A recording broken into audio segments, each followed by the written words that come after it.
International HR. Fascinating topic, probably most relevant to all of you watching here. International marketing, strategy, those are things that maybe some of you will never have to deal with. But HR, that will touch you.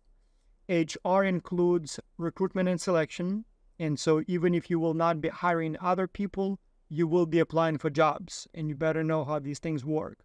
Compensation, benefits, again, even if you will not be designing a compensation system for other people, you will be compensated, and you might want to know how these things differ in different countries. Performance appraisal, things like that. Expatriation, very possible that you may be working overseas. So all kinds of things happen when you cross the border. So those are the things that we will talk about today. Normally, we would start with recruit selection because that's where the contact of the person starts with the company. But compensation seems to be the most important topic here. Everybody cares about how much they make, or it's very important to design a good compensation system for your employees. So let's talk about compensation first and then get into other things. So first, I wanted to take a look a little bit about how much the compensation level or levels differ in different countries. So I will focus here on the United States compared to other countries, but if you happen to be from another one, you can easily find your own country on the list. These numbers are from Wikipedia. So the latest numbers published as of now are 2018. They may be a little bit different in 2023 as I'm recording this lecture, but probably not by much. So when you look at the average annual wages in nominal dollars, so that's basically how many dollars go into your account. So here the United States, as you can see, is, depending on who's counting, number 5, 6, or 7, with the average salary of about $60,000 or so per year. So it's not the highest wage in the world. As you can see, Switzerland, Iceland, Luxembourg, those countries tend to make, or people in those countries tend to make even more in terms of the nominal dollars. But look at what happens when we look at the dollars adjusted for PPP, for purchasing power parity, with the US as the base. So still the same $60,000 to $63,000 in the US as the base. But see what happens to Iceland, Luxembourg, Switzerland, those countries. So for example, in nominal dollars, the Swiss employees tend to make more. So $62,000, $63,000, $64,000 per year. But because the cost of living in Switzerland is much higher, once you adjust the price for the cost of living, Switzerland may even drop below the United States, for example, as according to one of the rankings here. So in other words, they may get more dollars going into their account in terms of the nominal figures, but what they can buy with that money is a little bit less than what you can buy in the United States. You would see, by the way, the opposite effect when you look at countries like, for example, Poland, Estonia, Slovenia. So if it's adjusted at PPP, it's actually not quite as high as in the United States, but it's getting there. It's about, half of what American employees make, maybe a little bit more. But if you look at the nominal figures, so it's a very different picture, so not even close. So in nominal, big difference, but because the cost of living is lower there, so all of a sudden they get much closer to the United States on those figures, right? So another one is specifically, let's look at Europe here, how much people receive in different countries in the European Union. And so the reason I'm using this one as an illustration is because from the United States, at least, we often look at Europe as something monolithic.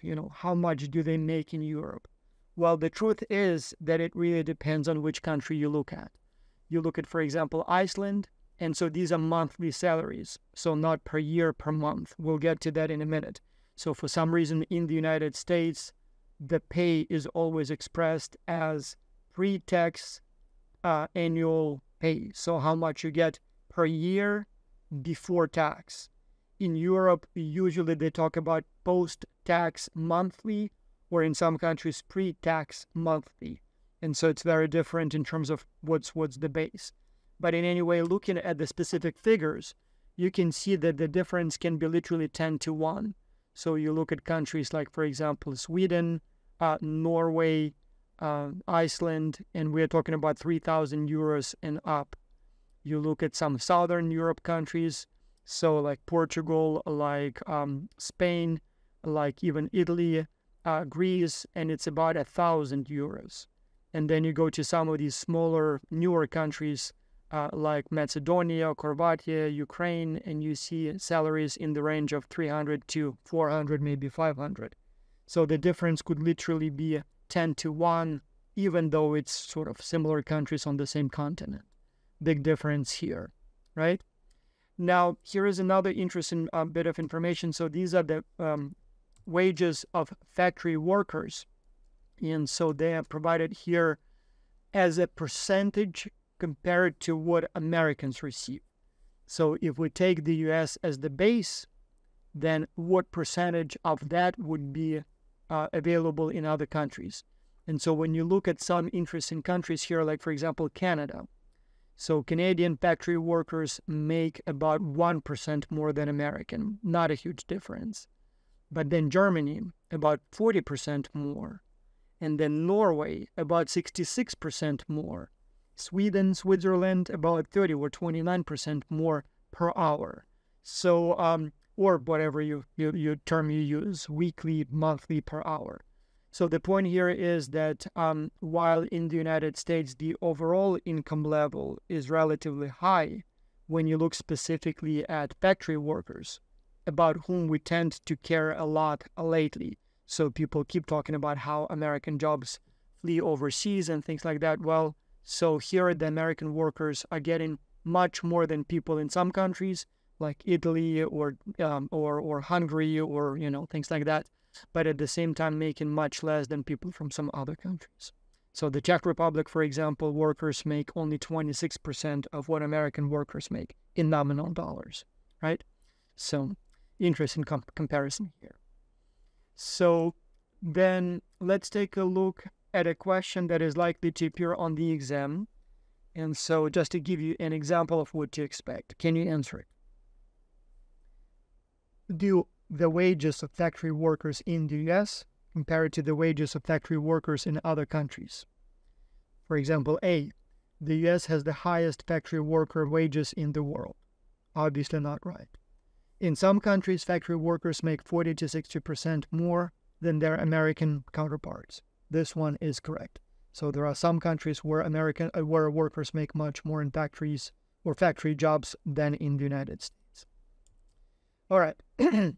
Now, let's talk about why it often makes no sense to compare the actual pay across countries. And the reason for that is that the base pay, so the actual dollars or euros or whatever compensation you receive or currency you receive your compensation in, is not telling you the full picture or the full story. It's not even close to that. So there are all kinds of different other factors that need to be taken into account when we talk about compensation. If it was only money, then many of those Europeans would be moving to the United States, or many of those Southern Europeans would be moving to Northern Europe, or many Americans would be moving to Europe for higher pay, but it's not all, so it wouldn't work. So here are some things that you need to know about compensation. So we have the direct pay, which is the monetary compensation, but there are all kinds of benefits and other indirect pay. So you can have vacation days, you can have bonuses, you can have perks. You have to look at the taxes, at the cost of living, at the access to healthcare, and whether it's something that you must pay yourself or is it something that is provided for free. Nothing's free, but sort of without you paying each time you visit a doctor. Transportation, things like that. Regional differences. So we'll talk about those things one by one. So first, let's take a look at the taxes. So here are some countries with the tax rate on personal income. So basically how much you would be paying in taxes in different countries. Most countries have progressive scales. So here you have the lowest and the highest.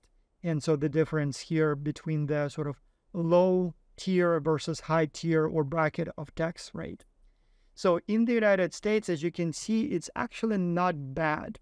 So in the United States, we are paying somewhere 30 to 40% on taxes once you add everything up, payroll, social security, and whatever else.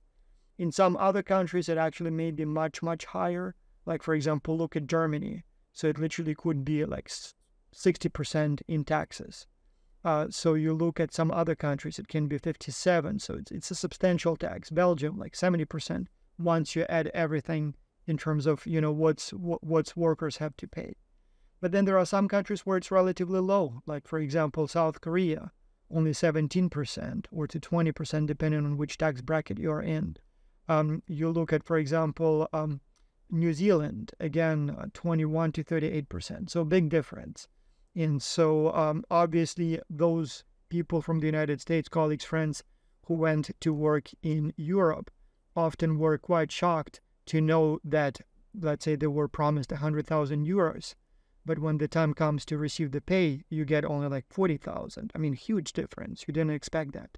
In the United States, again, like my kids started working not long ago, and even though they're in a very low tax bracket, and so they get very few deductions, but again, they would be counting the hours and multiplying that by the hourly wage and calculated that this week they should get $400. And then you get the paycheck and it's only like 280. So again, quite an unpleasant surprise. So, yes. Regional differences need to be taken into account here as well. So for example, people often ask me to compare Canada and the US. I have lived between the two countries and sort of know a little bit more about, both of them. And so the truth is that when it comes to the income taxes, it's very regionalized. In many US states like Wyoming, Texas, Alaska, Florida, there is, for example, no state income tax. So whereas in other states, like, for example, North Carolina, it's about 8%. In some, it can be 10, even 12, and even 15. But then again, other taxes may vary dramatically, like property taxes, sale taxes. In Canada, in Alberta, where I lived, the income tax was 0. In North Carolina, it's 7.5. The federal taxes are a little lower in the US, but if you add the tax, state tax, I'm actually paying more in income taxes here in North Carolina than I was paying in Alberta, Canada. And then if you go to, for example, Quebec, it's even more. But you go to Florida and it's less. So different regional sort of specifics here. So now let's take a quick look here at the tax rates, all of them by countries and territories. I'm not going to go into all of the details. I'll just show you the United States. But again, you have to look at the income taxes as you as an employee. As a manager, you might want to look at the corporate taxes. Again, they can be very different, and that's, what you pay on your company income. But then there may be also income tax very different for the sort of poor versus the rich. And then many countries have a so-called value-added tax. Some have sales tax or general sales tax, as in the United States. All of those things add up, and so you get very, very different pictures. So all of that is part of your business consideration, especially when you choose a new territory where you want to do your business. So here is an example of what an article on Wikipedia looks like, and it can give you more information about these kinds of things. Another interesting difference from a country to country is that in some countries, a substantial portion of your compensation is, in the United States, they call it under the table. In many countries, they call it in the envelope. And the reason they say it is because literally much of your compensation you get in an envelope, not, a properly accounted banking transaction. In fact, back in my days in the 90s in Ukraine, most, if not all, compensation for some workers, it was literally all, it was paid in cash. Customers pay in cash for the products, stores, for example, restaurants, and then employees are paid using that same cash in salary. So, for example, in the 90s, I had a car repair shop, and so obviously, literally all, 99.9% of the transactions that we received from the customers was in cash. And obviously, I was paying my workers in cash as well. We still tried to keep accounting, but much of that goes underreported. And so the official salaries may be very, very different from the actual salaries. And so as a result, it's very hard to account for those kinds of things in international context and make direct comparisons based on official statistics.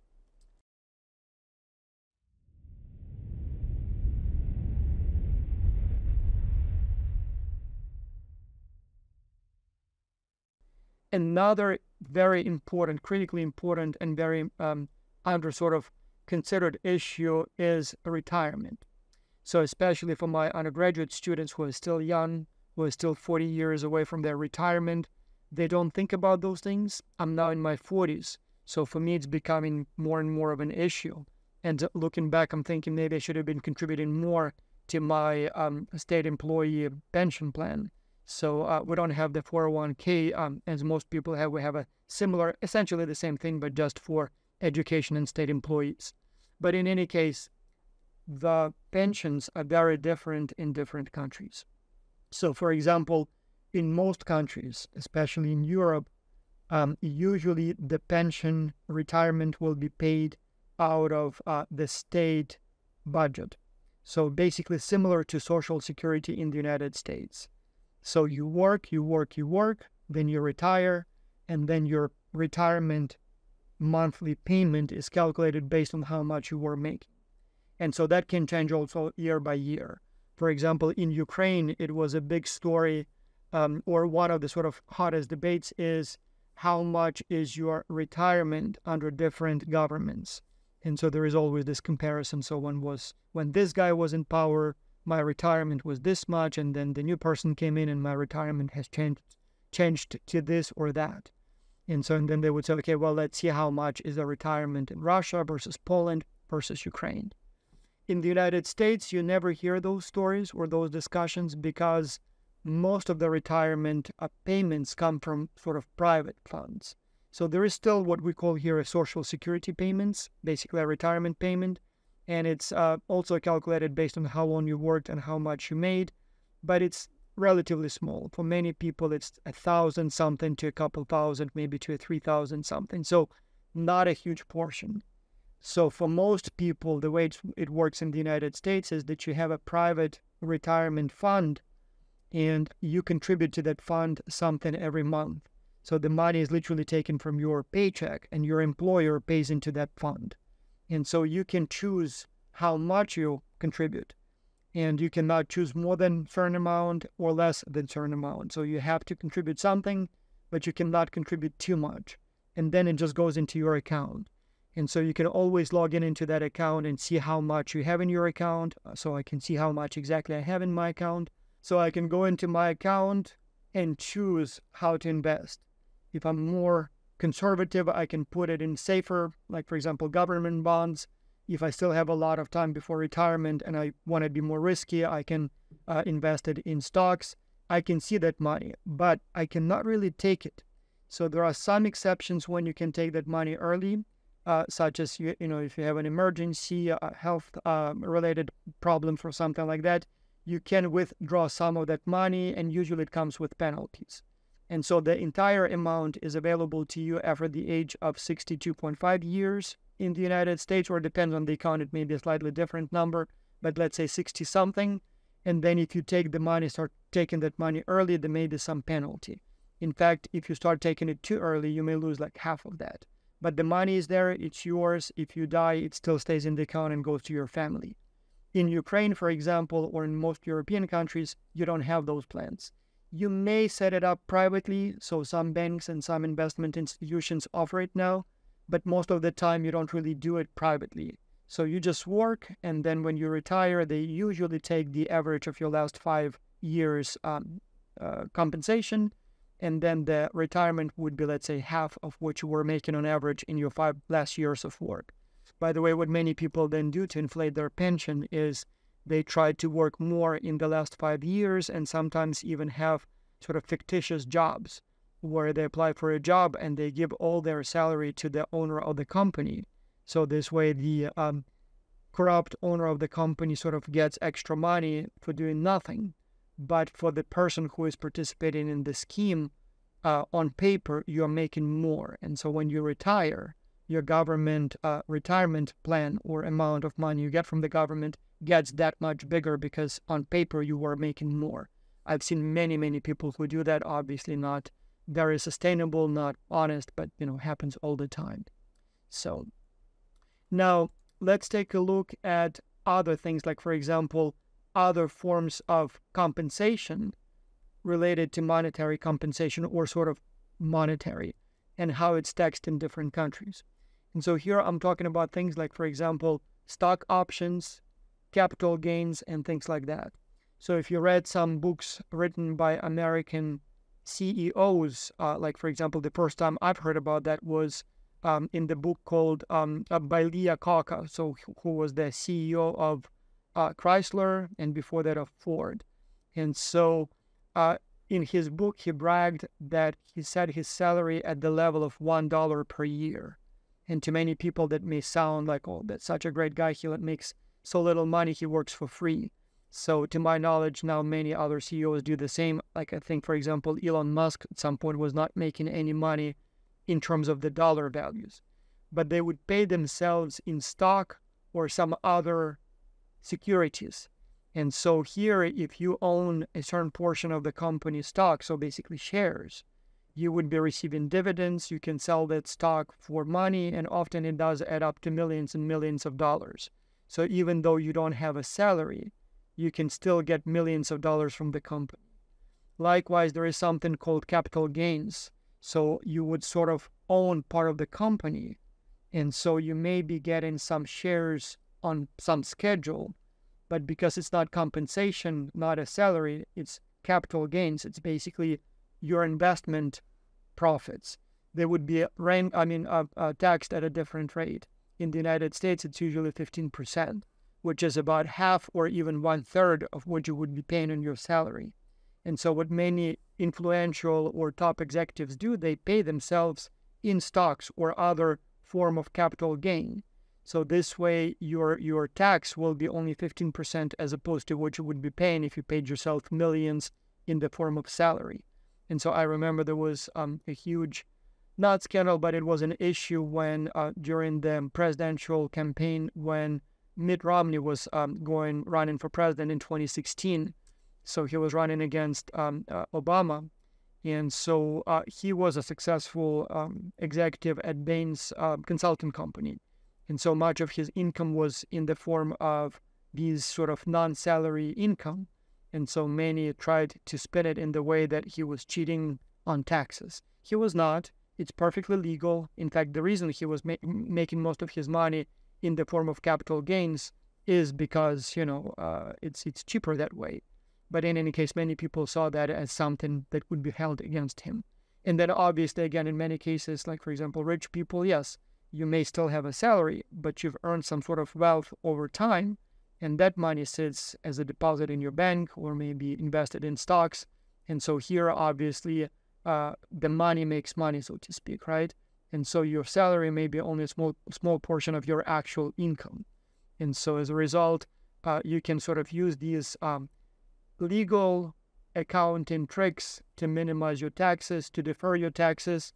So for example, if you're paid in stocks, usually you don't pay the taxes until you actually cash them, sell them.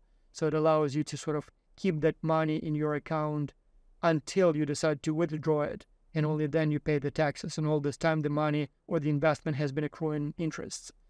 So for example, these private pension funds, one huge advantage of them, like 401k, is that when you pay the taxes from your salary, the money that you invest in your pension fund are not taxable until you take the money from the pension fund.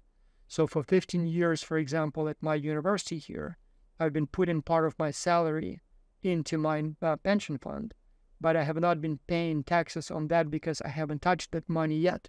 So only after I retire and will start pulling that money, only then I will try or will be paying taxes. And so hopefully it will happen, but not anytime soon.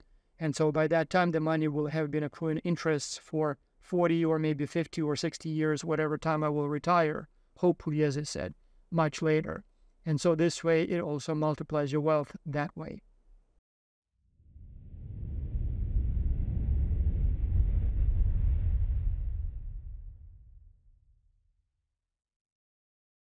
Now, here is another very interesting topic, and that is the ratio of top executive pay to an average employee pay. In fact, you know what?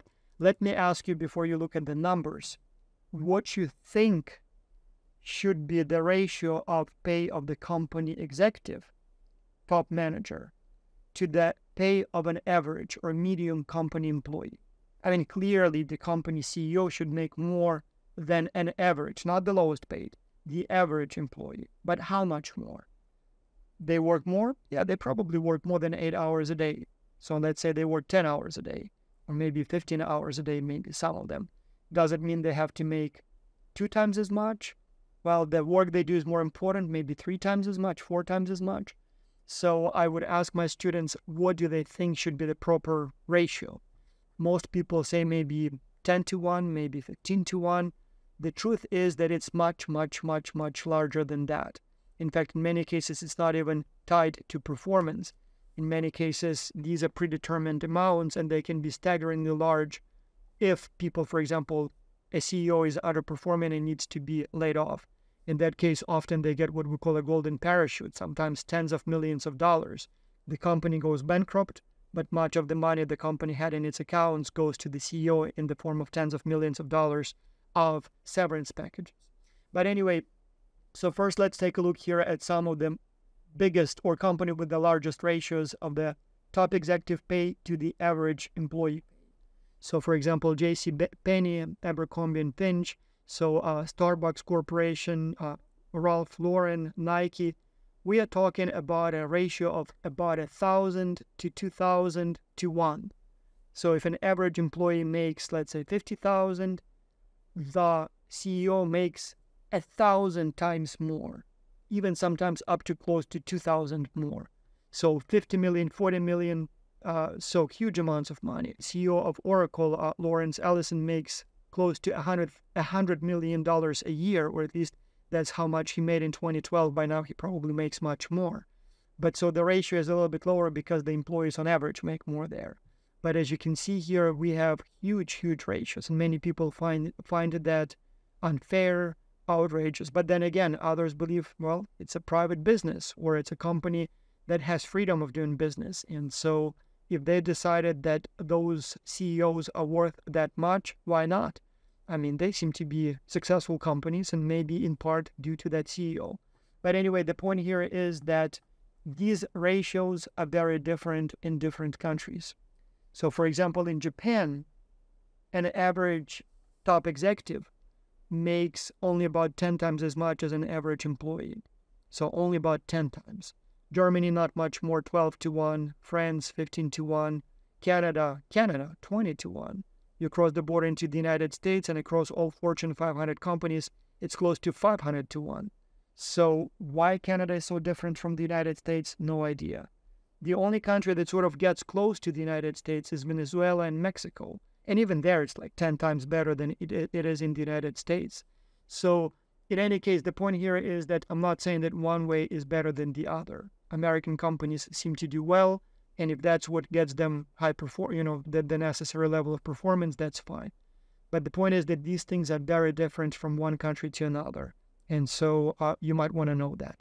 So the standards that you have in the United States will be very different in different countries. And so if in a Japanese company or an American company operating in Japan decided to pay 500 times more to the top executive compared to the average employee, they would be very, very puzzled by that. So something that is very different. So here is another chart that shows you how these things vary as of 2018. So again, different statistics, different ways to calculate it, but again, very different from country to country. Now, one thing that many people are concerned about is that these things change over time. So some 40, 50 years ago in the United States, the ratio was about 20 to 1. So similar to what you now see in Europe. But then it started growing dramatically, reaching 300, 400 to 1. Went a little bit down after the crisis of 2008. Now it's going up again. I don't have the numbers for the current years, but I hear that it's back to about 400 to 1, again, depending on who's counting. Huge difference. It's increasing. I recently read a book that talked that or the person to blame for that would be Jack Welch of General Electric. So the book is very negative about him, but he was the one who sort of pioneered this culture of celebrity CEOs and he was the one who sort of set the standard and set the tone of where the CEOs are celebrated and compensated at a very, very high level. And ironically, many people saw him as the business guru, as the best executive ever. But then looking back at what he did and how he did it, it's actually not that good, and in many cases, quite disastrous. So highly recommend reading that book. So in any case, lots to discuss here from the policy point of view. For you, what you need to know that these things are very different in different countries, and you will be surprised how much difference there is. Another one, and this one is very interesting, is sort of what the salary can buy. And here I am not talking about the cost of living per se. I'm talking about something else. Let me tell you about the first time how I was sort of almost shocked when I learned about these things. And that's when I was invited to visit and teach in Latin America, Colombia, Brazil, Mexico. I noticed that at some universities there, notably good private, elite universities, there are many professors from Europe and the United States. And I inquired with them, why would you go and teach, for example, in Colombia? The salaries are much higher in nominal numbers in, for example, the United States or in Europe. And they said, yes, you get many more dollars, but what you can afford with that money here in, for example, Colombia or Mexico is much, much, much more than you can afford in the United States. And so here again, I'm not talking about, food being cheaper or housing being cheaper. So they also could afford things like, for example, status. If you are a foreign Western sort of citizen working as a professor, you have very high status. So in many European countries, a professor, college professor, you are sort of middle class. There you're like upper middle class. Second, you could hire, with that money, you could get a lot of sort of things that I could not even dream to get, for example, in the United States. They said they would have some sort of a maid in the house who cleans the house, another, full-time babysitter or even two who take care of the kids. They would have maybe sometimes even a personal cook. And so because the difference in income is so different, so high, if you're upper middle class, you can hire a lot of help from the lower classes that are much, much poorer, which you could not in Europe, where the middle class and upper classes are not that different. So taking all that into account, it turns out that they can have sort of a higher standard of living in some of these countries than if they were working at home and making more in the nominal figures. So something that I didn't think about before, but now looking at it, yeah, I guess it might make sense.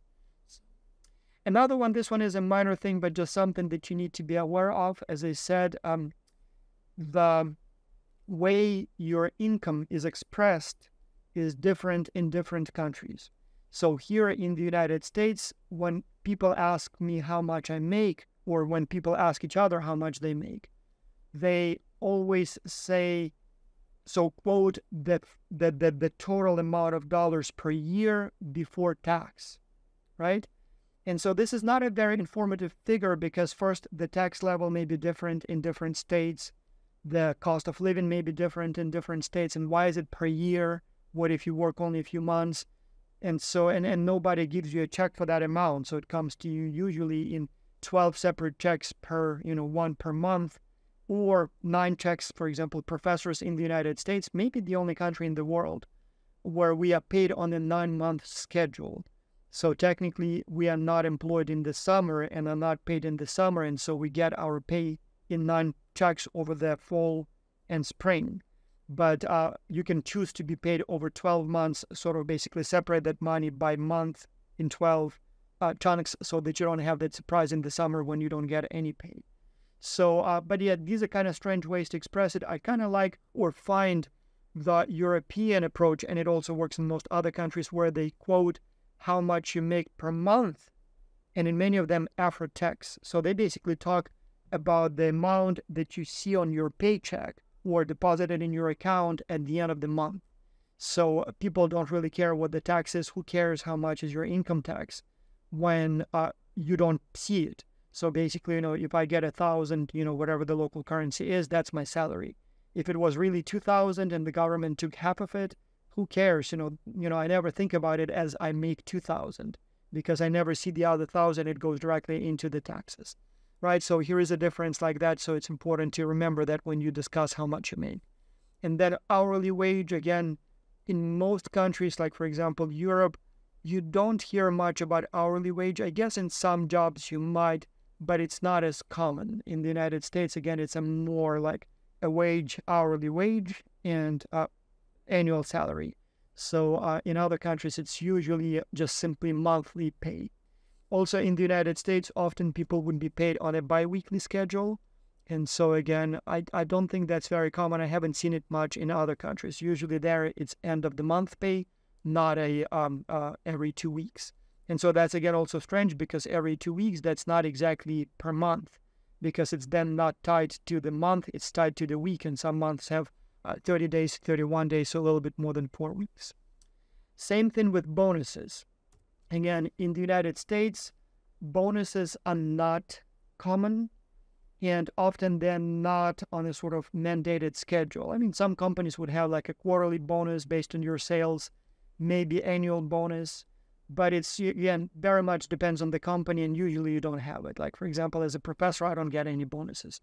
We may get a bonus for publications in top journals, but that's a very different, unique case. You would call it a performance bonus. So, for example, at my school, you get $5,000 if you publish a paper in an FT50 journal, which, by the way, I got one accepted a couple of days ago. So very happy about that. So I'll get a bonus. But again, these are unusual things and most schools don't even offer that. So whereas in Europe, for example, or in Asia or Latin America, there is always a Christmas bonus. In most European countries, there is what they call a 13th salary.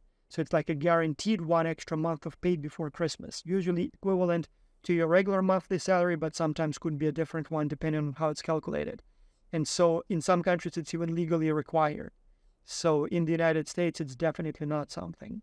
Same thing with the vacation pay. So in some countries, they would have either an extra month when you have a vacation, and in many European countries, it's literally vacation could be 30 days or even more. In the United States, we'll get to vacation, but often it's not even existent, or if it is, it's very short. But in any case, even if it's not extra pay, it usually would be paid before. So usually you get paid at the end of the month.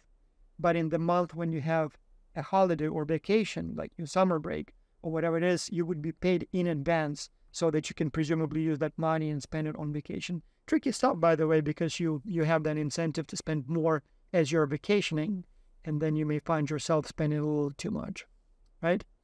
Now, another one interesting thing is that whether or not your income level is disclosed to other employees or not. And so here it's tricky. So first, it's rooted into culture very much.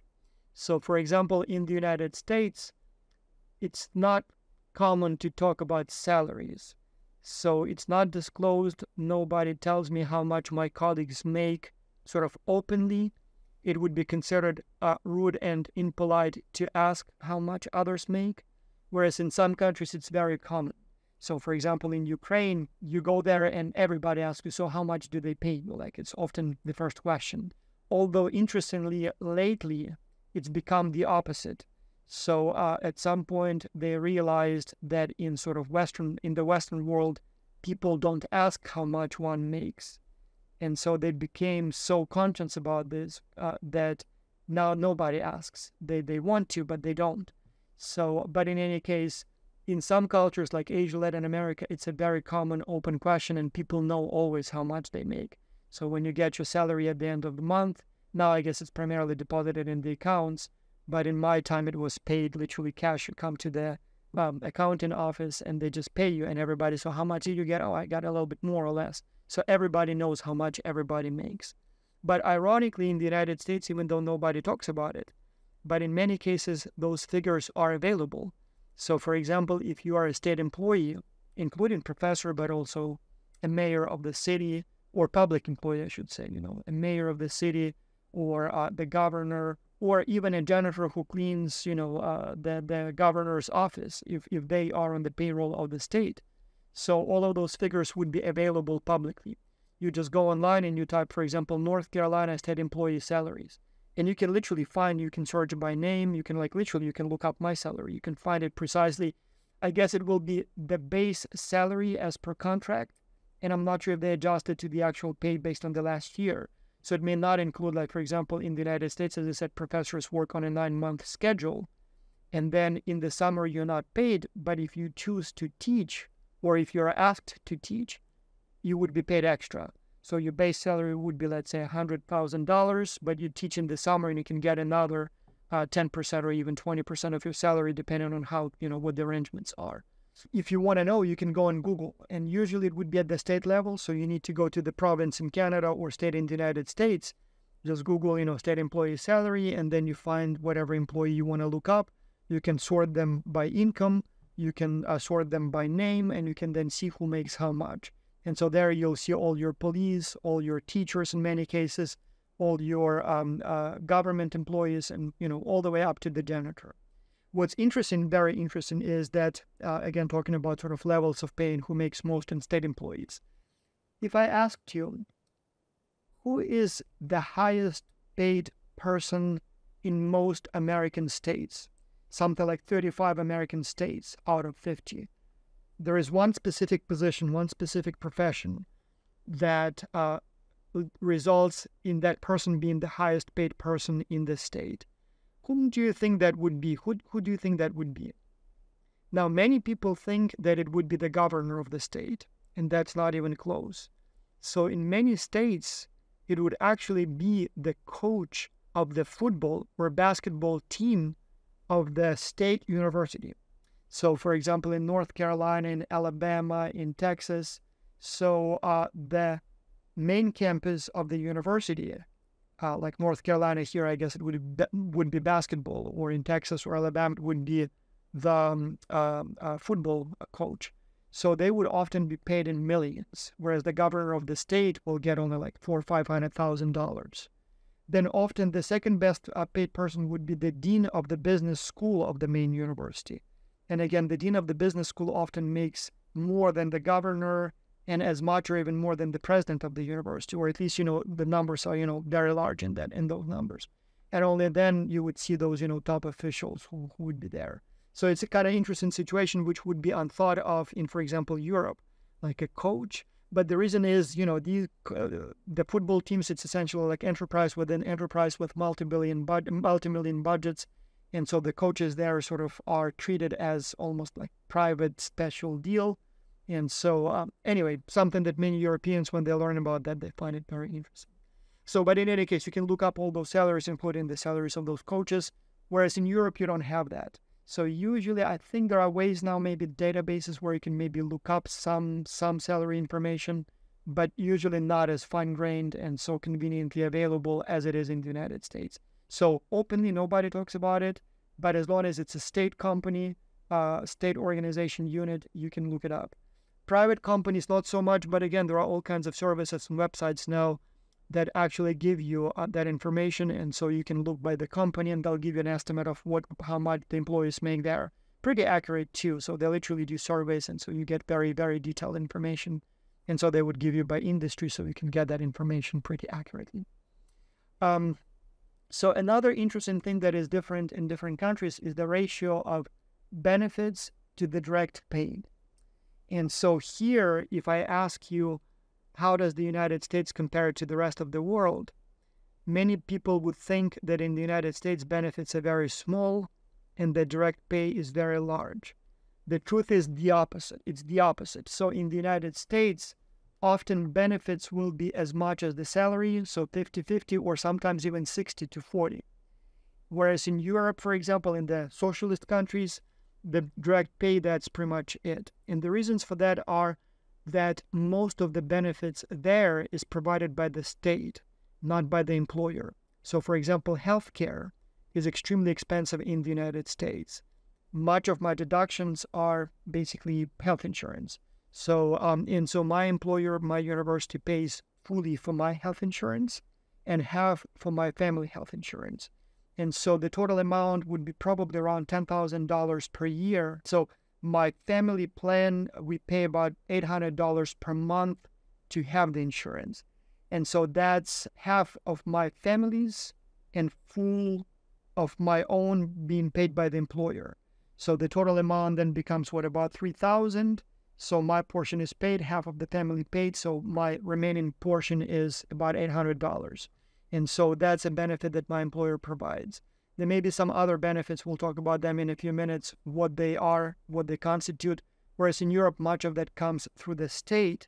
So the employer doesn't have to provide those things. And as a result, all of that is basically, the employer just pays in cash or, basically money. And then the rest is provided by the state. So this can also include, like, for example, subsidies for the daycare, sometimes all kinds of different transportation subsidies and things like that. So Europeans don't need to have that. And so as a result, for them, the cash part is more of the salary, whereas in the United States, often many of the benefits have to be on top of the salary because they're not provided by the state.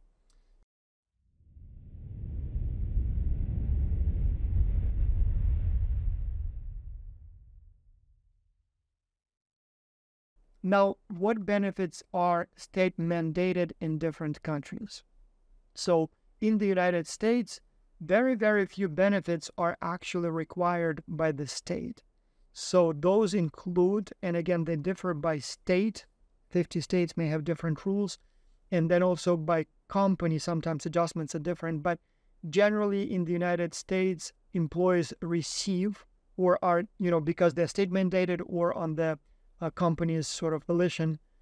So you get lunch breaks, you get sick leave, you get a few holidays, holiday days. You get some vacation time.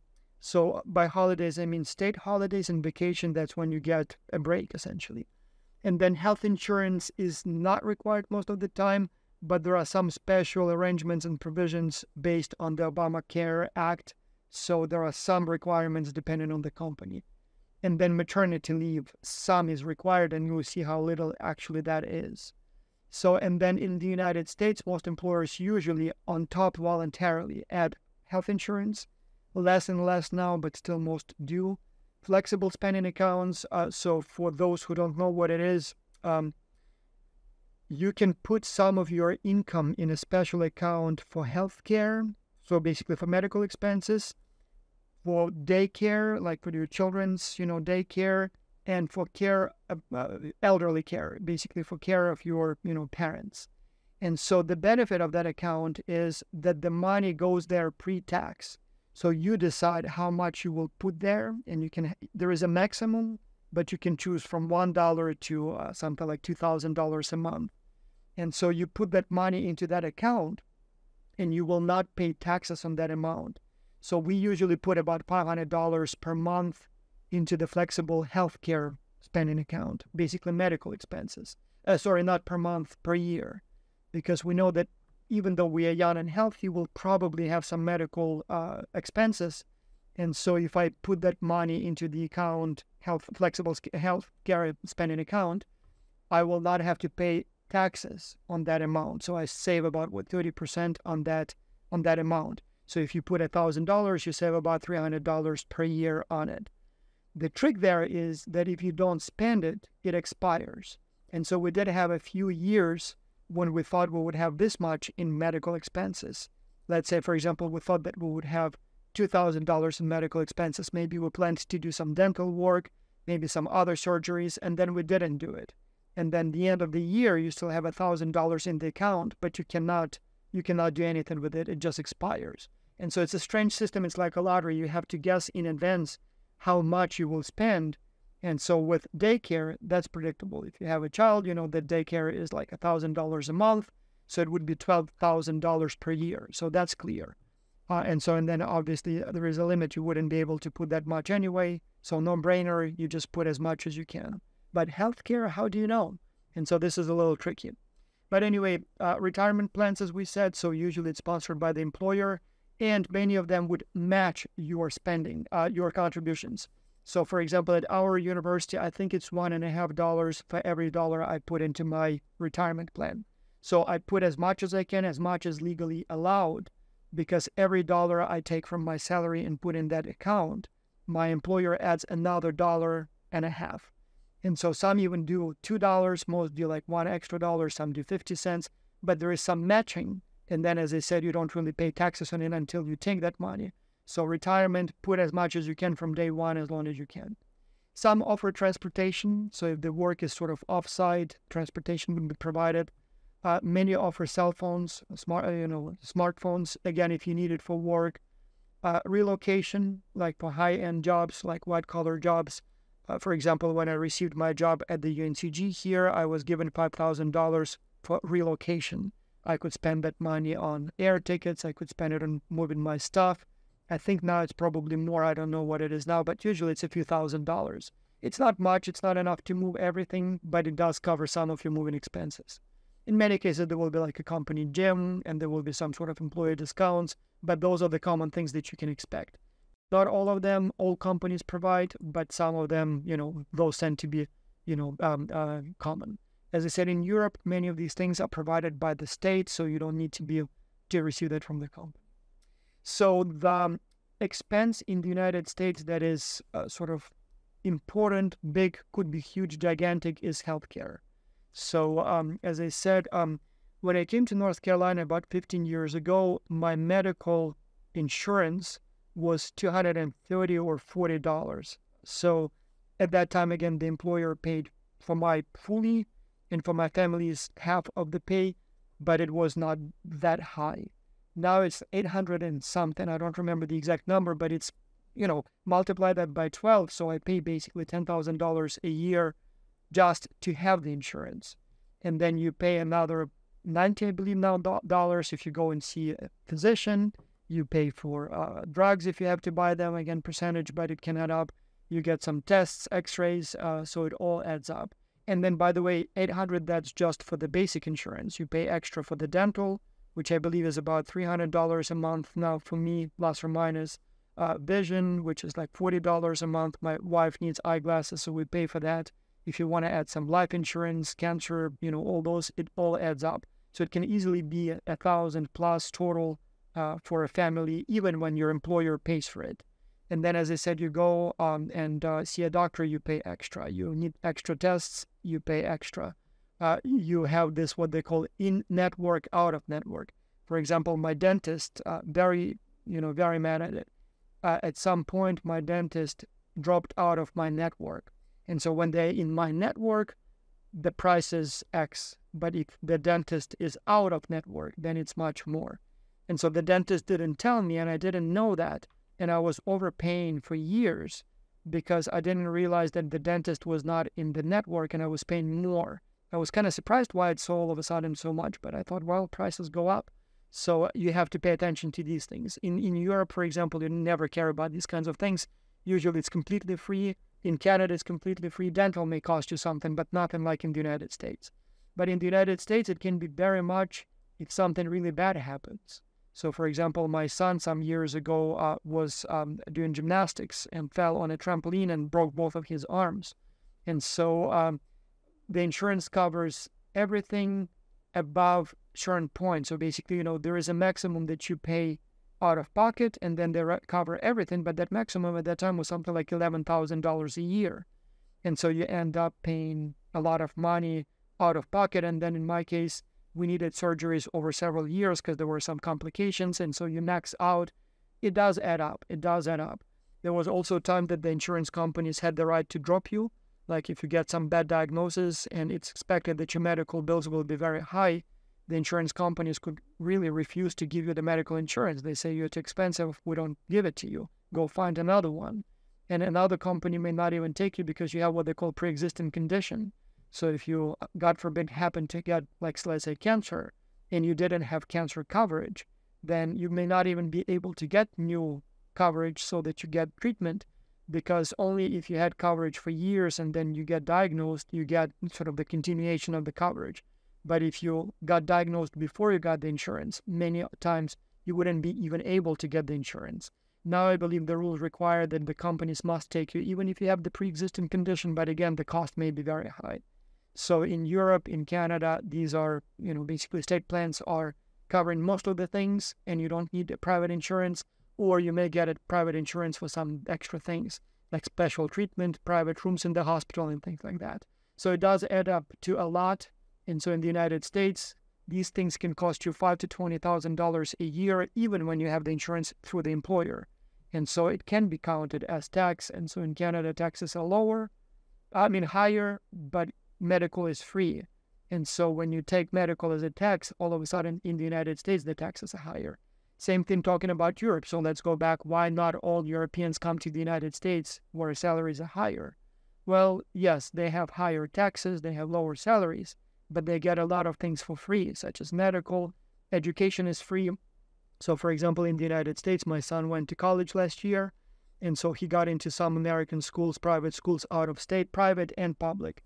And so that public schools like Georgia Tech or Virginia Tech, we were talking about like $45,000, $65,000 a year.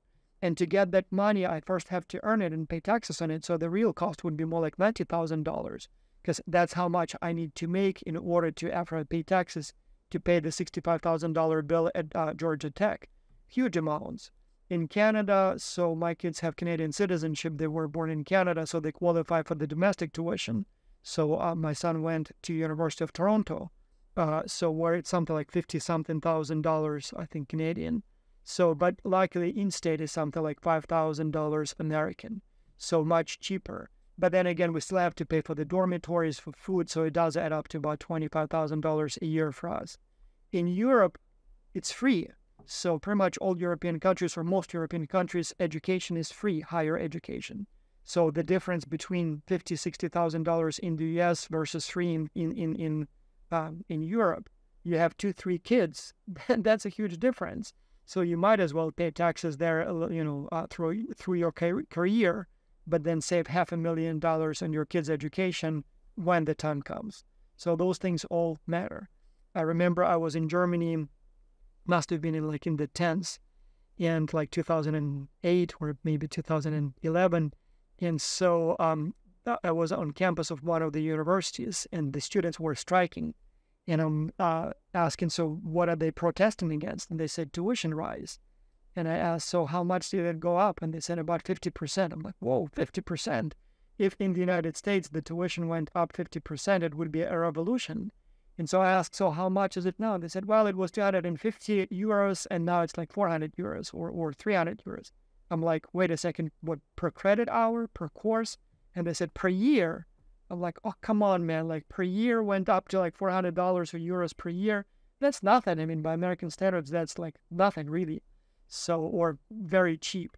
And then at some point they said that, no, let's make it completely free. You don't even have to pay that. So these things do come up, do add up, and can be a huge difference in your sort of take-home pay after all of the bills are paid, how much you have left for the rainy day in your account. Maternity leave. This is very different in different countries. So in the United States, it varies depending on the employer and state, but federally mandated maternity leave is 12 days. So, and it's 12 unpaid days.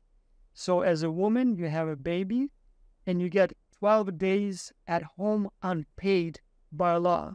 And then after that time, I don't know, you find a daycare for your kid or you quit your job, that's it. So most companies, to be honest, most companies offer more. So most companies offer 3 months paid and several months more unpaid, but they don't have to. That's their own initiative. So many companies don't do that.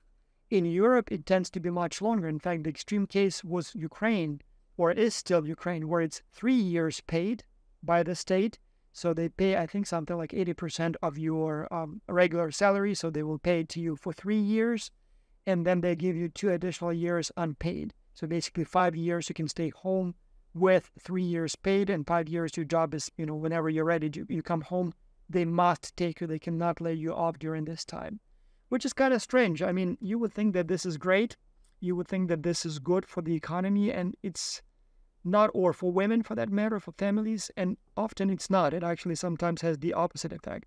So when the employer knows that when they hire a woman, they will not be able to lay her off for years and years, many of them are very averse to hiring young women who can become mothers. And so they know that if they hire the woman and she gets pregnant, they may literally have to keep her job and pay taxes. I don't think they pay the salary because the state pays it, but they still have to pay some taxes on an employee, or maybe have some additional payments associated with the size of the company, so basically with the number of employees. And so while the intentions are very noble, the intentions are to support women, to promote motherhood, in many cases it actually puts women in a situation where they cannot get a job, because many employers would rather hire a man or an older woman who is no longer going to have kids and not risk her being away for 5 years with the job, than to take someone young in their 20s and then risk losing the person for many years while still having them on their payroll, so to speak. So that may sometimes create problems, unintended consequences. Now, here is how the maternity leave requirements vary by country. So as you can see, in many countries, so the United States has the lowest in the world. So 12 days unpaid, that's the lowest. Mexico, South Korea also have relatively low required. But then you go to some other countries and it's much more. So it's 40 days, 50 days in some, Australia, UK, Ireland. Still not much, and still companies offer more, but much more than in the United States. And so as a father of two, I honestly don't really know how can you sort of not have at least a year with the baby. I mean, like, how can you send the baby to daycare at that small age? I guess at some, the baby at that time just eats, poops, and sleeps. So maybe it doesn't really matter if it's the mother who feeds the baby or the daycare giver. Maybe not such a big deal. But I don't know. Most of the time, babies have been breastfed in the first year or so. So anyway, strange situation, and there are huge differences from country to country. If you are a young family, and if you're looking for a job and, considering different countries, that would be something you need to look at. And then also vacation time. So how many days do you get for vacation? Again, the United States is one of the lowest. Japan is the only one that has even less vacation time, 15 days. In the United States, it's 16, but then you look at some European countries and it's 30 or even more. Again, it's a big deal. I mean, you get a few, 2 or even 3 extra weeks of paid leave. And so that's, it adds up to 10 extra% in your income, essentially. Not to mention that it gives you some time to recuperate, regenerate, boost your productivity. But also, what you have to keep in mind is that in the United States, these numbers are also getting smaller and smaller. So it's becoming more and more popular to hire people as independent contractors and not as employees. And so there are sort of checklists in different states as to what constitutes an independent contractor. And here in North Carolina, I did have to hire a few times help for my projects. And so since the university is paying for it, so they need to determine whether that person will be the university employee or an independent contractor. And so they have a list of 20 different items. And if the person takes more than 10, I believe, or 12, they would be considered a private contractor. And those include things like, does this person use their own tools? So does the university provide the computer, or they use their own computer? Does this person set their own schedule? So do they have to be at the workstation from 8 till 5, or do they do the work whenever they feel like it? Things like that. Do they have their own sort of workspace, or do the company provides an office, or do they work from home? Things like that. So basically, do they work independently as a contractor and just complete the work, but you do not manage them, oversee them, control their schedule and things like that? Or do they show up at the office at a certain hour and you tell them what to do? And so the point here is that if the person is classified as an independent contractor, then the company does not need to pay them any benefits or any other perks like that. So the contract would be, you do the job, we'll pay you this much. So for example, you complete the project, you get $10,000, or you provide support for our, IT needs, and we will pay you this much per month for that support. But it's up to you how you do it, when you do it, what tools you use for it, and things like that. And how you advertise your job, do you work for another company or not? So it's all yours. So this way, the employer does not need to pay the benefits. You just pay the full amount, and then the contractor then pays the taxes and uses that money to buy health insurance, tools, and whatnot. And so by classifying employees as contractors, companies then can save on those benefits, which, as we said, could be as much or as costly as the salary itself. And so the stories you have heard about it in the context of, for example, Uber, right? So in many states, there is this war going on where Uber employees want to be classified as employees of Uber, so Uber drivers, taxi drivers.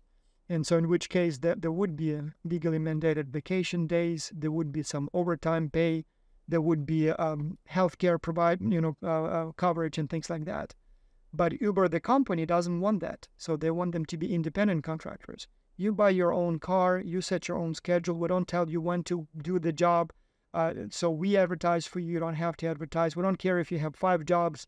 So there is this tension going on all the time. And so by classifying people as independent contractors, the company does not need to provide anything except for the negotiated pay, and that's it. So not sure which one is better. I'm actually torn on this one. So I can see pros and cons of this both ways, but that's a topic that has been in discussion. Another difference is how much training is provided by the company to the employees. So as you can see, here is the hours of training per first 6 months and per year afterwards. And as you can see in the United States, usually we're looking at about 30, 40 hours of training right after the person is hired, and then maybe another 30 hours per year as the person stays with the company. In my case, yeah, I think we probably get about that. So we would have some sort of workshops, webinars. So I guess you would consider that training. But then look at some other countries, like, for example, Japan, 300, 400, 200, or European countries, hours per after hiring, and then, dozens and dozens of hours, up to hundreds every year. Now, the difference here, sorry, I was not showing you the figures. Here you have them. So the difference here is due to the way employees are seen and treated in different countries. So Japan has so much or invests so much in training is because it's common there to keep your employees for life. So you join a company, Toyota, Honda, you both are expected to stay with that company for the rest of your life, and the company is expected to keep you with them for the rest of your life. Whereas in the United States, you get a job, you never know when you're going to be laid off. The company can drop you anytime.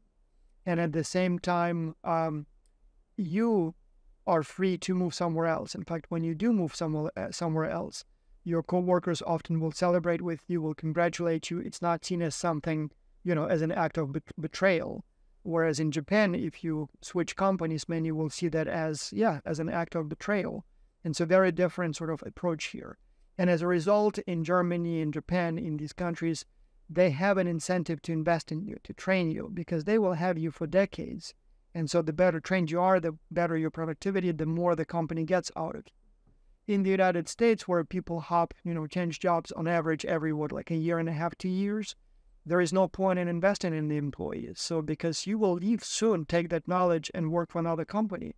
And so that's why in the United States, it's common to get your education on your own. Like if you decided to do a master's degree, a certificate, often you pay, whereas in other countries, often the employer pays. So these are kinds of differences that you would see in terms of approaches. Again, I'm not sure which one is better necessarily. It seems to work well for the United States and for Japan. So who I am to say that one is better than the other. But it's different. And so as a result, you need to sort of keep that in.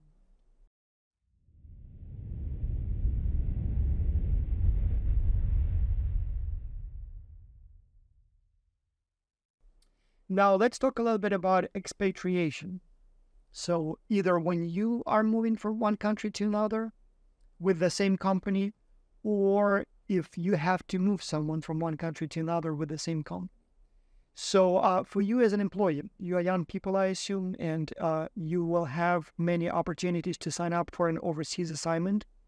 And I recommend that you do it.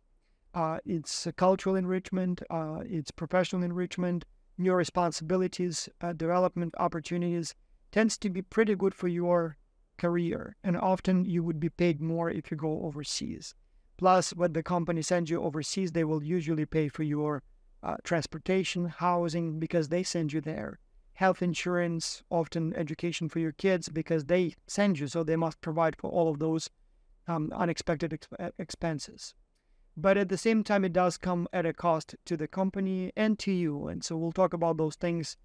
So how much does it cost to send an employee to a different country? How these things work. And so there are a lot of considerations here as well. So sometimes it's very costly to the point that it just may not be worthwhile. And sometimes it's actually cheaper in a different country. So maybe it makes sense to send you there. But in any case, when the company needs to staff their office overseas, they have choices to make.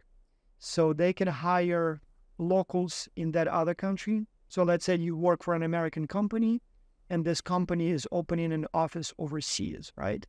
And so you can choose to hire locals there and have them work for your company from there. You can take employees from the United States, from your headquarters, and send them to a foreign subsidiary, and they will work at that office overseas. Or you can take people from a third country. So let's say you're opening an office in Japan, or in China, for example. So you can send an American to China, you can hire a Chinese in China, or you can hire maybe someone from Australia and send them to China on your behalf. And so when you send someone from your headquarters, that's called ethnocentric staffing. I don't know why they call it. I mean, I would just call it simply send an expatriate. But it's called ethnocentric staffing, and so that's a standard term, so you need to know it.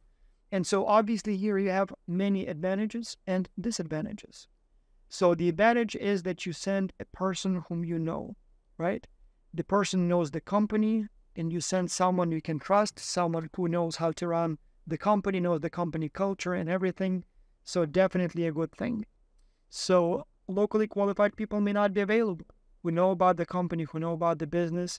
They may not know the culture of the company, so may not be able to recreate the local operations in that foreign office. And so they may represent interests of the company better. So if you send some of your friends, employees, colleagues, you kind of, can rely on them more. But it can be quite expensive. It can be very expensive. And if the country is very nationalistic, maybe they don't want to see a foreigner. So I've heard a lot of stories about how Americans are seen in not a very sort of respectable way, for example, in Japan.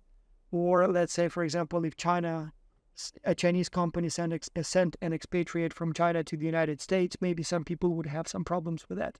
But in any case, it's costly. So to relocate an employee from the United States to a foreign country often costs 2 to 3 times of the person's annual salary, or often it's $200,000 to $500,000, to move the person. And so everybody thinks, or many people think, students think, well, sending an expatriate, well, how much would it cost? Like the tickets, $1,000 for the airfare. But there is much more. Often you have to do the training, right? So you have to provide pre-departure training, which can cost you. Because the person is on a business trip, long-term trip overseas, you have to provide housing most of the time. So pay for either a hotel or for rent an apartment, transportation in the city often, schooling for kids often, legal support like all those taxes and visas and things like that. Most of the time you provide home visits like Christmas trip.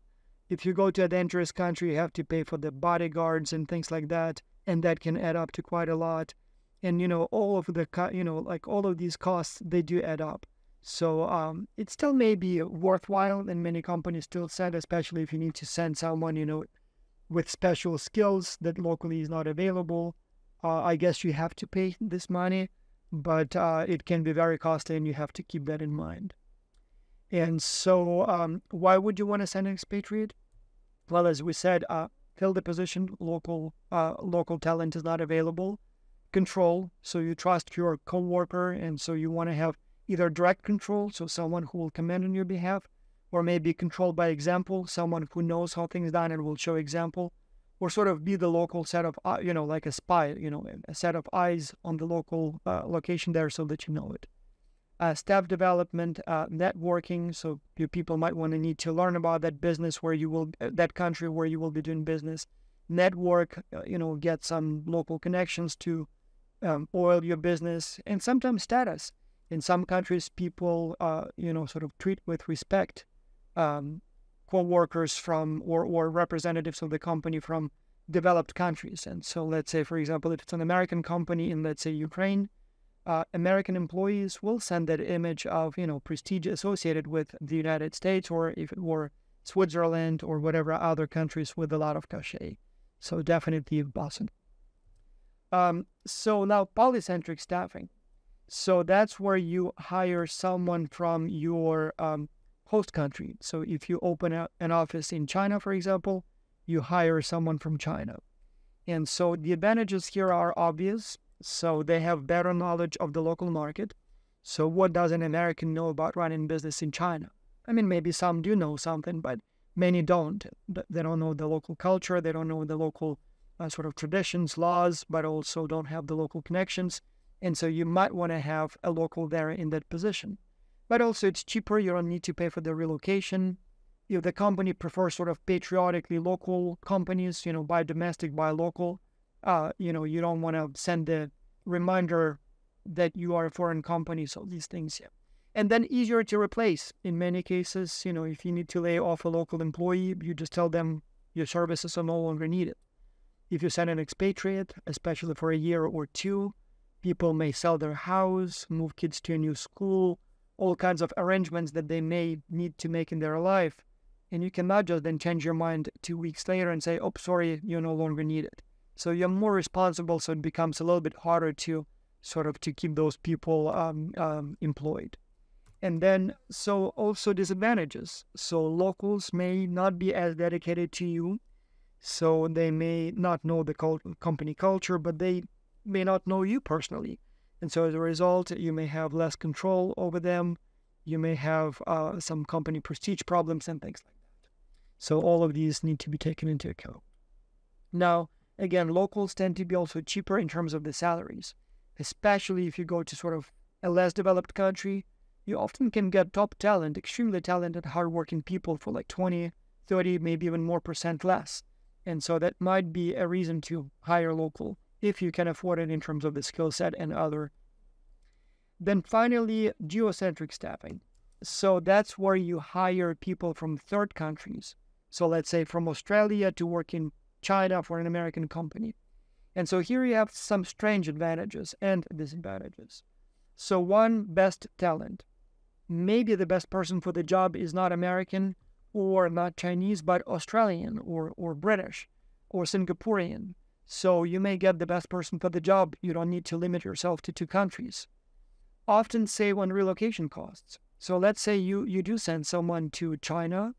If you get an employee from Singapore, so for them it's closer to relocate, closer to fly for whatever holiday breaks they may get. It may be easier in terms of the culture, so they may know more about the Chinese culture, so it may be just a better fit. So you sort of get someone who is more like westernized, if you can call Singapore a little bit more Western, but at the same time someone who will be more adaptable in China. So it might be, might be an advantage. Or Australia for that matter. So it's a little closer to China than, for example, the United States. But again, the person may not have enough company-specific knowledge. It still may be costly to relocate, so you have to be careful. In this context, one thing that we would like to discuss is so-called third country kids. And so they tend to be, or studies show that they tend to be more sort of suitable for expatriate assignments. Third country kids are kids associated with multiple countries. Like, for example, a parent comes from Ukraine, one, and then the other parent comes, for example, from, let's say, China. They meet in the United States as students, get married, and so you have, as a result, a child who is connected to Ukrainian culture, to Japanese culture or Chinese culture, and American culture. And so they kind of are third country because they're from a country that neither of their parents is. Or maybe they just quickly or often relocate. So like my kids grew up in Canada, in the United States. I myself grew up in several countries, went to school. So you sort of have here people who are, on the one hand, familiar with multiple cultures tend to be more culturally intelligent and adaptive, but also people who are familiar with relocations. So they did move a few times, and so as a result, they will take it easier. In fact, some studies even show that they seek relocations. If they spend too much time in one country, they kind of feel like, well, maybe it's time to move now. And so that's what the expatriate assignments need. And so there are some people who are professional expatriates. So they hop from one country to another, working for different companies and never sort of settle down in any country. Actually, I have some professor colleagues who have, because of that, like 4 passports, because they would work for a few countries. In one country, get the citizenship, then move to another one, another one, another one. So it's an interesting sort of stuff. Anyway, let me share you a question here that, again, might appear on the exam just to give you an idea of what to expect. So this one is a definition question. So when you use expatriates in foreign subsidiaries, what is it called? And the correct answer is it's called ethnicity. No good. All right, so other expatriation issues, a couple of things that people often sort of don't consider when they talk about expatriation. So one, when we say expatriation, most people think that it's a manager going from a rich country to a poor country to be a top executive. Doesn't have to be anymore. So we see a lot of expatriates from so-called poor countries in, for example, the United States, which is a rich country. Often it would be lower or middle-level employees, so not quite the same anymore. Going up or down, same thing. Like, for example, many people think, okay, well, if I'm sent to maybe, let's say, Japan, that's going up. It's a developed country, comfortable country, safe country, so it's a sort of step up. But in many cases, you will find yourself with lower status compared to the locals there, or maybe Saudi Arabia or United Arab Emirates. They literally will, like legally, you will be lower legal status. So almost like some sort of a caste system. And so while you may be going up in terms of your salary or position, you may be going down in terms of your status. And then the opposite may be true with some so-called developing countries. Again, if you happen to be from the United States and maybe you go to some Latin American or African country, even if your position is, a drop down, you may still be enjoying more status, more authority at that subsidiary. And so in a way, it may be going up in terms of the position and hierarchy. Repatriation is another thing that is often not mentioned in the context of expatriation. So that's coming back. So everybody is concerned about cultural adjustment and cultural shock when you go from your home country to a new country. But after spending a lot of time overseas, returning home may be as difficult as, it still can be a cultural shock. And so a lot of studies show that about 60% of people who did an overseas assignment, who spent time overseas, upon returning home, they would quit pretty quickly, so which would be a failure essentially. And the reasons are numerous. In many cases, you expect that you would be given a promotion because now you have experience that other employees don't have, but instead the company filled your position, you don't have your job anymore, and they don't have anything else to offer to you, so they sent you for 3 years, but then kind of forgot that you would be coming back. So they already have the position filled, didn't create anything new, don't have anything suitable. So in many cases, you may be sort of coming back to less than sort of vivacious greeting. And so, plus again, you may not be getting the respect you think you deserve after spending time overseas. And so many people just say, screw it, I'm going to look for another company. Family considerations is a big deal. In fact, probably the biggest deal.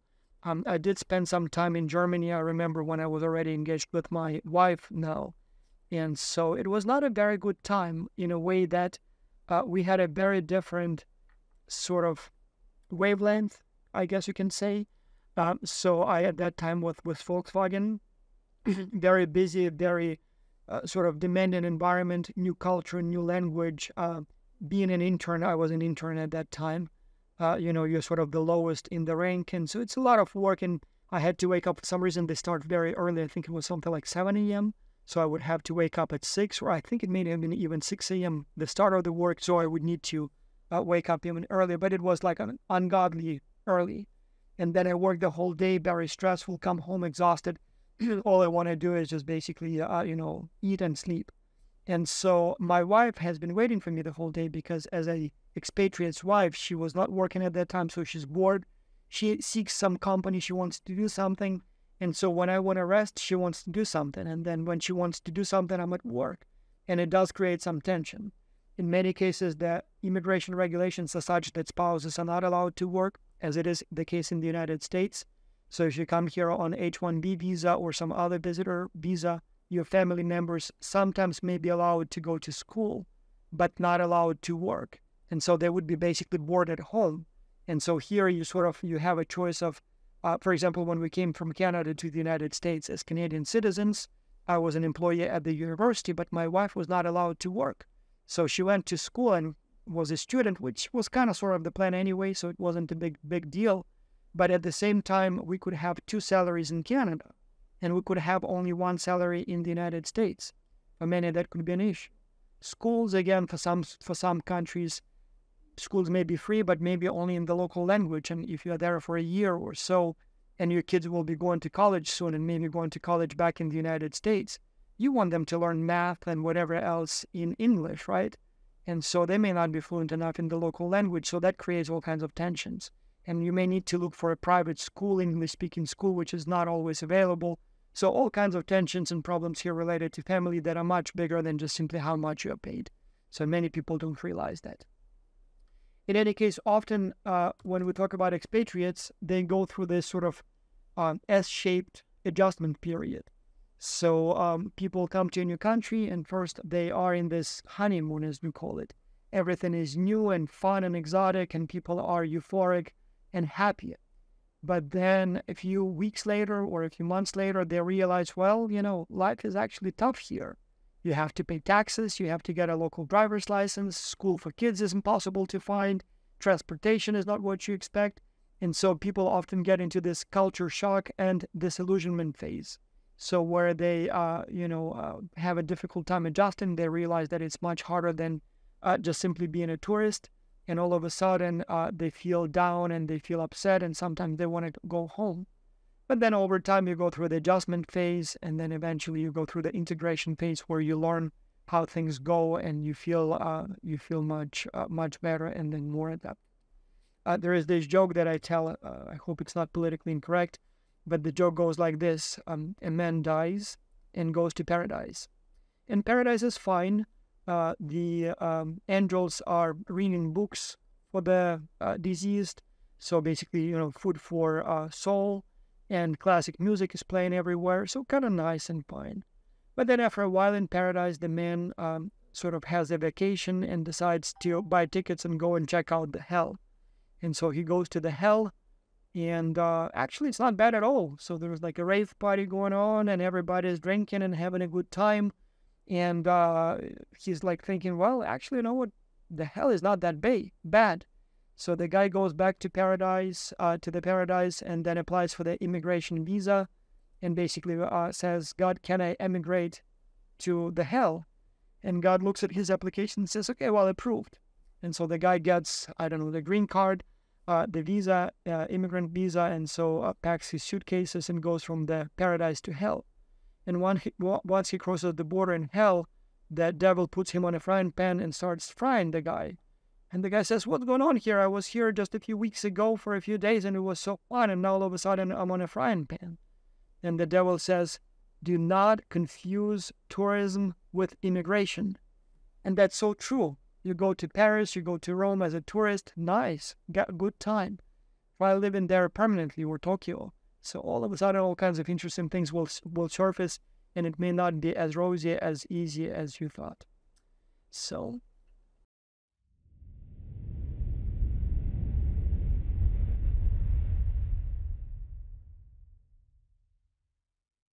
finally, recruitment challenges. I think that's where I should have started with you.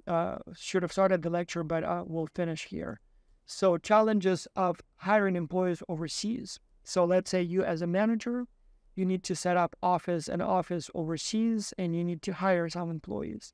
So you have all kinds of challenges here. So first, where do you advertise? So the websites that you use in the United States may not operate in those other countries. You have to figure out what they use to advertise. Is it newspapers? Is it websites? Is it something else? You may have problems with the way people present themselves. We talked in the lecture on culture we'll talk in the lecture on culture how in some cultures people are very self-promoting. Like in the United States, it's expected that you bolster your achievements, that you praise yourself, that you use those strong action words that describe what you do, so you sell yourself. And in other cultures, like in Confucian cultures in Asia or Eastern Europe, it's considered that you have to be modest. They value modesty to the point of self-effacement.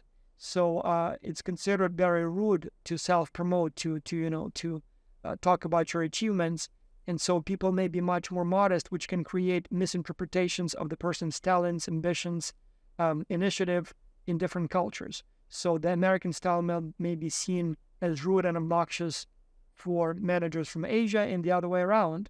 An American manager may look at the resumes and cover letters and think that those people are completely unskilled and unambitious just because that's the way they present themselves. The skill level may be different, so the messages may need to be written differently, so marketing is different, so it may not be easy to hire people overseas.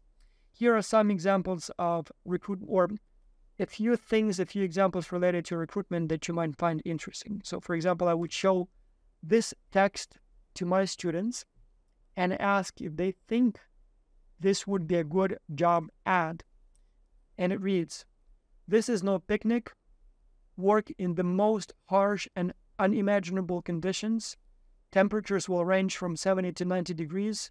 Mosquitoes will, from negative 70 to plus 90 degrees. Mosquitoes will not only annoy, but will cause bodily harm. There are extensive marshes, frostbite. If you are not prepared to work under these and similar conditions, do not apply." And so the question is it a good job ad? Do you think it's a good one or not? And so my students often say, no, this is horrible. I mean, that's not the way to attract people. But the truth is, this is actually a real ad. And so it was used by the American government to hire people to work in the oil fields of Alaska in the 1940s, right before the United States joined the Second World War. And so here they needed some people in Alaska to secure the oil fields under the threat of imminent invasion from Japan. And so this kind of ad actually attracted a huge number of applicants and has been consistently voted as one of the most successful job ads of all time. And so sometimes you have to give a realistic preview and maybe appeal to those sort of sense of an adventure or desire for adventure to get the best employees. Here are some other points that I would like to make in this respect. Like, for example, you need to give a realistic job preview, because I ask my students often, so what would be the ideal number of job candidates you want to get for a position opening? And so my students usually say, well, we want to get 100 applicants or maybe 500 applicants. And that is so naive and so wrong. Have you ever been on a hiring committee? Have you ever looked through 100 or 500 applications? I mean, it will take you weeks just to read the resumes. You don't want that. What you want is, in the ideal world, under the ideal circumstances, like perfect conditions, perfectly executed recruitment campaign, you will get one application for the job. Because, and this is very, very important, so listen very carefully. So the goal of the recruitment campaign is twofold. So one, you want to attract the right candidates. But two, and that's equally important, you want to repel the wrong candidates. So you don't want anyone who is not qualified to apply, because it will take your time to review the resume, to filter them out, or God forbid, hire them. If they're not the best for the job, you don't want to have the risk of, hiring them. So you want to create the ad in such a way that it will be appealing to the best person on this planet for the job, but it will not be appealing to the second best. So you want only the best person to apply and everybody else not to bother and take your time. I mean, obviously, I'm kind of oversimplifying here. You probably will feel better if you get 10 or 15 applications, so you have some choice. But again, 10, 15 applications, that's a few hours of your time gone selecting people, plus, running the risk of selecting not the best person. So realistic job previews are not only honest and ethical, but they do allow you to get the right people and then get the wrong people out before they even apply, so they don't take your time and jeopardize your company's success, right? So here is an ad that I've seen in Canada. So this is for the Canadian sort of international services. And so here they basically say, notice that it's in English and French, but it says, this could be your rush hour. And so I like it. I like it. On the one hand, it appeals to your sort of adventure-seeking desires. But at the same time, it's also a realistic job preview. Like if you want to be in a big city, museums, and, city life, you won't get it. But if you want to be in some wild, exotic place, well, this could be your rush hour. So apply with the Canadian Foreign Affairs, right? So one of the challenges when we do business or hiring internationally is that we often rely on standardized tests to select the best candidates.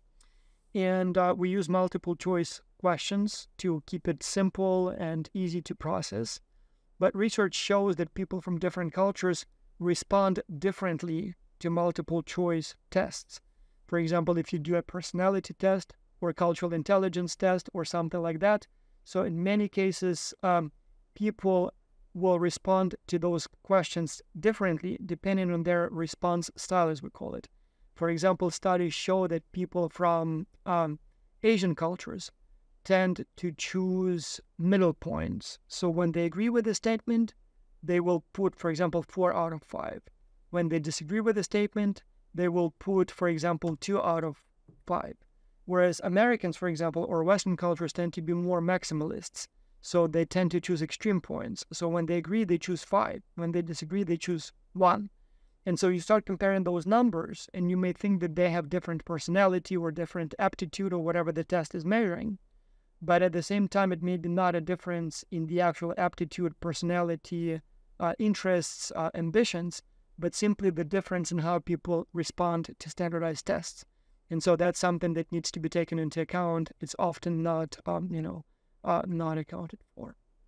But anyway, I'm going to stop here. So I hope you found this useful. I hope it will serve you well, no matter if you will be an employee going to a different country or an employer who needs to hire people or manage people in a different country. There is much more we could talk about in the context of HRM in general, and especially in the international context. I actually have a separate course dedicated to this topic alone. So if you want to take it, it would be the next one in the sequence. We'll talk a lot about these things, but I hope I gave you some general understanding and you found it useful. So have fun with your international careers, and I'll see you in my next lecture.